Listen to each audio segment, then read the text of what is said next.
the 7 essentials every home should have. And the consumer warning is this is the matte edition.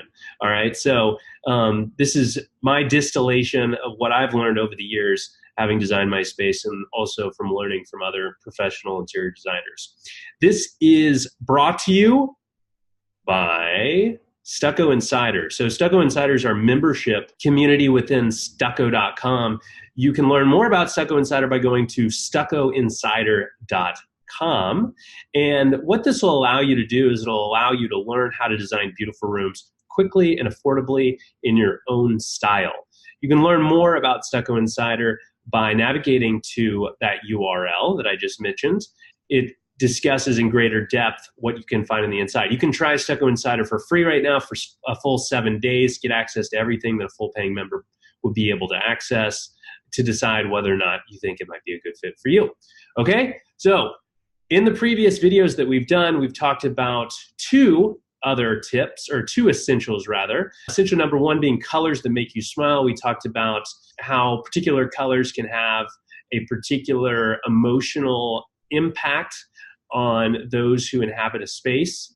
It can also impact their productivity, and how certain colors as a result might be better or worse fits to use for particular types of rooms. So if you haven't watched that, I do encourage you to watch that video. Thought it went quite well, and it was I think it was good. You know, one of the things that I should mention is that although I share some of these tips and indicate that a particular color can encourage a particular emotional response, one person might respond quite differently to the same color as somebody else. So use them as a guide, not necessarily as a hard and fast rule that you have to adhere to. All right. Essential number 2 we talked about yesterday was the perfect dining table. We talked about how a dining table, yes, the aesthetics are important, but it's actually what's even more important than the aesthetics of it is that it can be a tool that can be useful to facilitate connectedness and good conversation among those who are sharing a healthy meal. And today we're talking about essential number 3, which is a quiet retreat.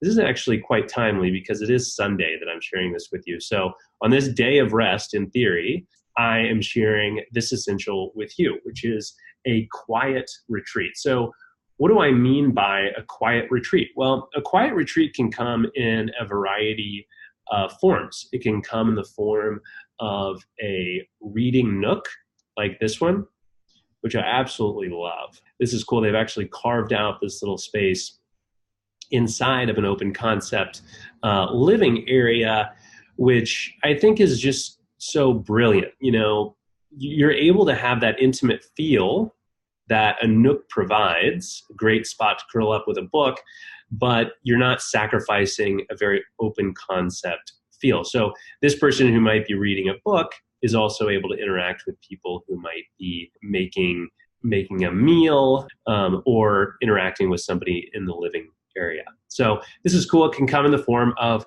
a reading nook like this. It can also come in the form of a sauna like this one, which I've been craving here recently given the cool weather in Louisville, Kentucky. It could also come in the form of a back porch, right? So it doesn't have to be an interior space per se. It could also come in the form of an outside space like a back porch, or even a comfy chair under the foot of a big blooming tree, just like this. So it could be a garden area too. But a quiet retreat, I think, is so essential to having a beautiful home, because right now our world seems to be suffering from an epidemic of stress and tech overwhelm. And it really doesn't matter what type of space we're talking about, as long as it frees you from our noisy, fast-paced, and high-tech world. And if you think you don't have time to take a break, I'd like you to consider the fact that Bill Gates, you might have heard of Bill Gates. He founded Microsoft. Yeah, he takes what he calls think weeks every year. So what that means is he goes into seclusion in order to read, review ideas, and contemplate the future of technology. And it seems as if that's worked out quite well for Mr. Gates. Mark Zuckerberg, founder of Facebook, Steve Jobs, Arianna Huffington, Tim Ferriss, and many other time-strapped moguls practice and promote similar off-the-grid habits. I actually recently took off 6 months to focus on my health for a variety of reasons. And believe me, if we can find the time to stop and relax, you can and ought to as well. So that's why I've included this essential so high up on the list. So I wanted to share a few tips to make this possible, make having a quiet retreat possible in your own home, even if you are limited on space.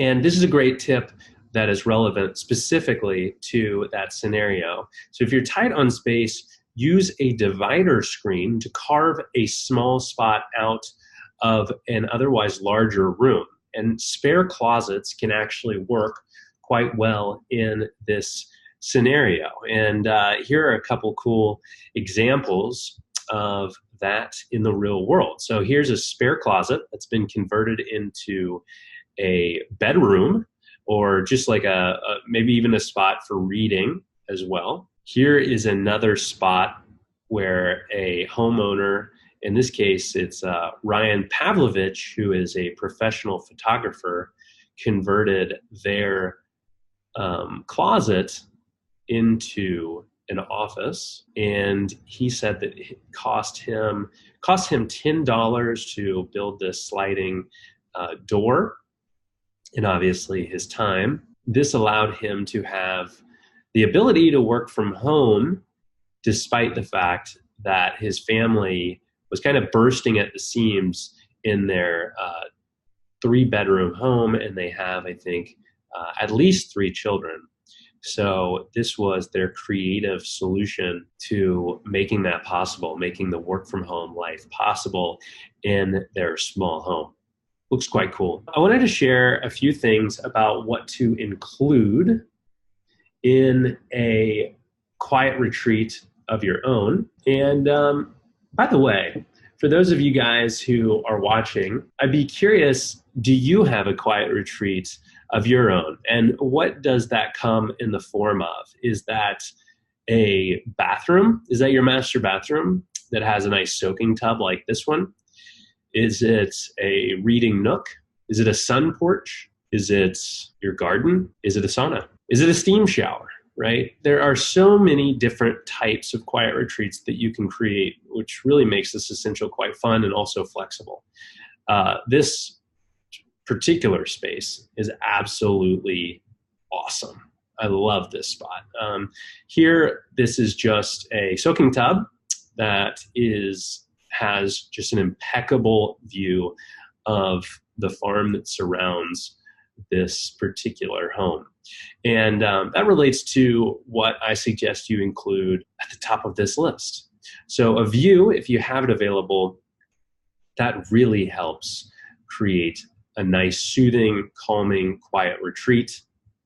Calming light is also something that I would suggest. You can go with a dimmer. You can use candles or a lamp to help balance brightness. Obviously, if you're looking to be able to read, then you'd want to have ample light in this space.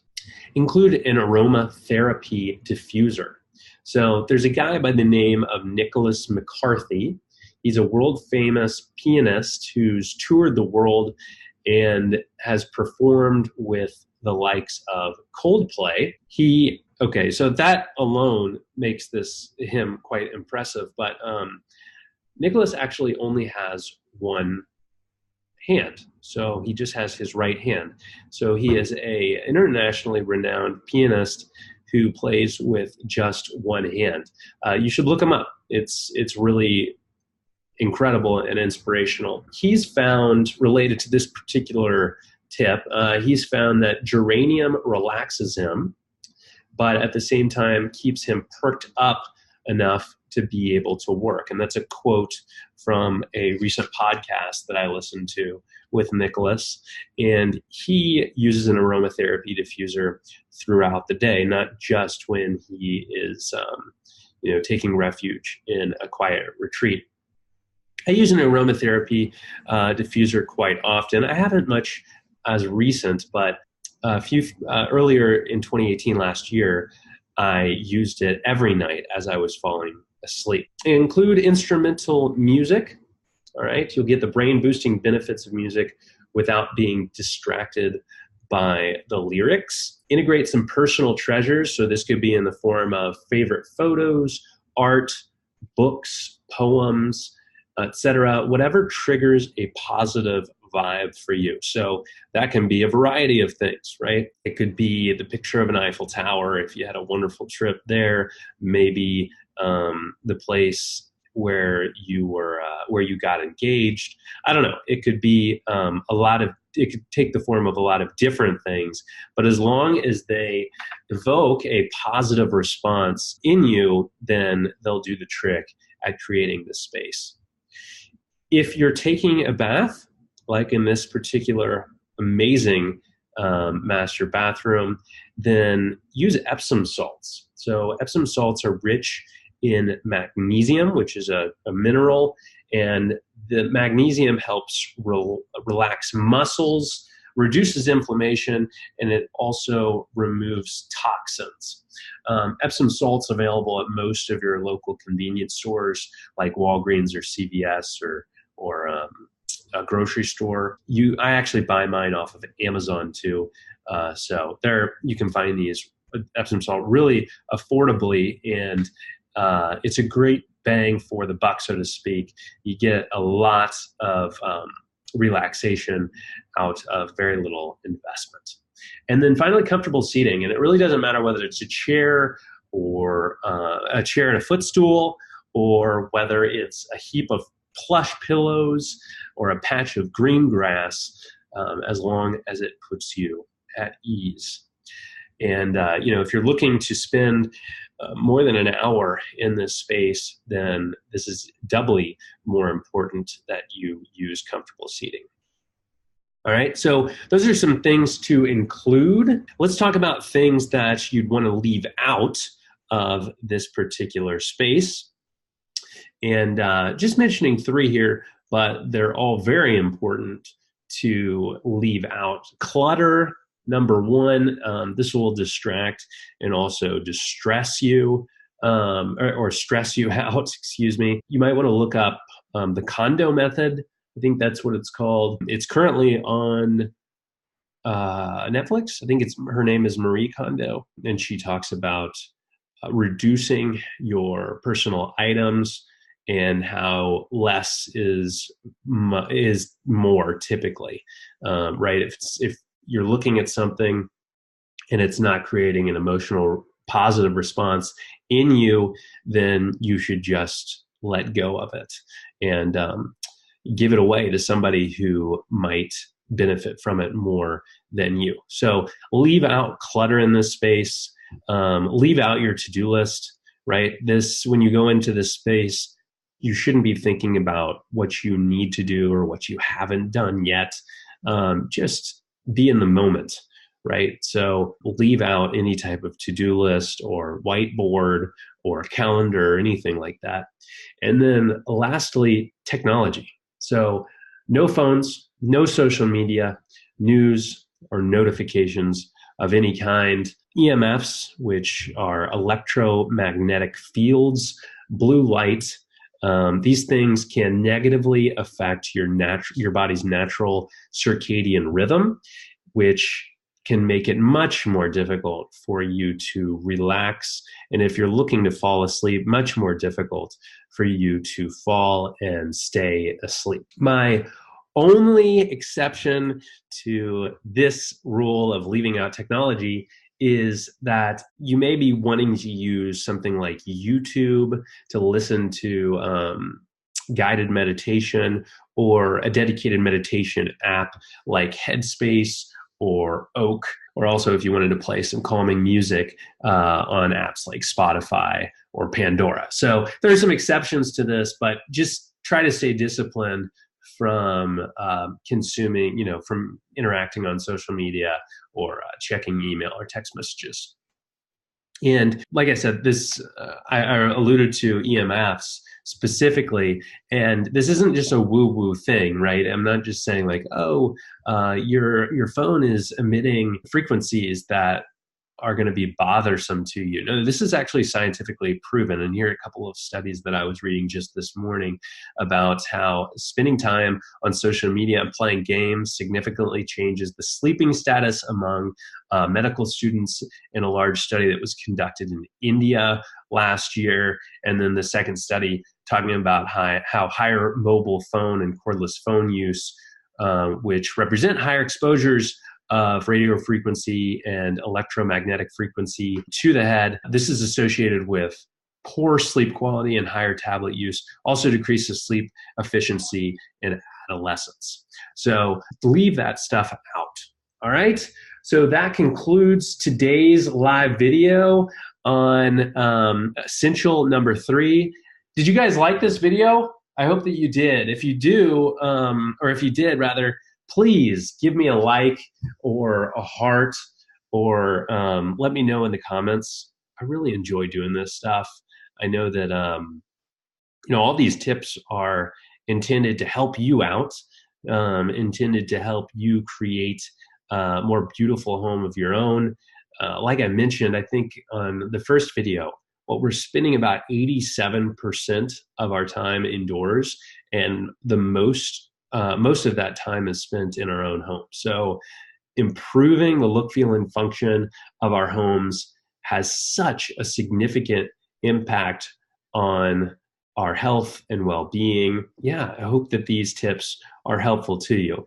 If you are looking to learn how to design beautiful rooms of your own, on your own, then I highly recommend that you join us over at stuccoinsider.com. Again, this is our membership platform within Stuccco. You'll be able to consume content just like this. If you want to see the remaining tips, right now you can jump over to stuccoinsider.com, create an account, and read all of the essentials that we'll be covering here in the coming days. So do take a look at that and let me know what you think. Thank you guys so much for joining me today. I hope you're having a wonderful Sunday, and I'll be back on tomorrow with more tips, tricks, and design essentials. All right. Thanks so much, and I'll talk to you soon.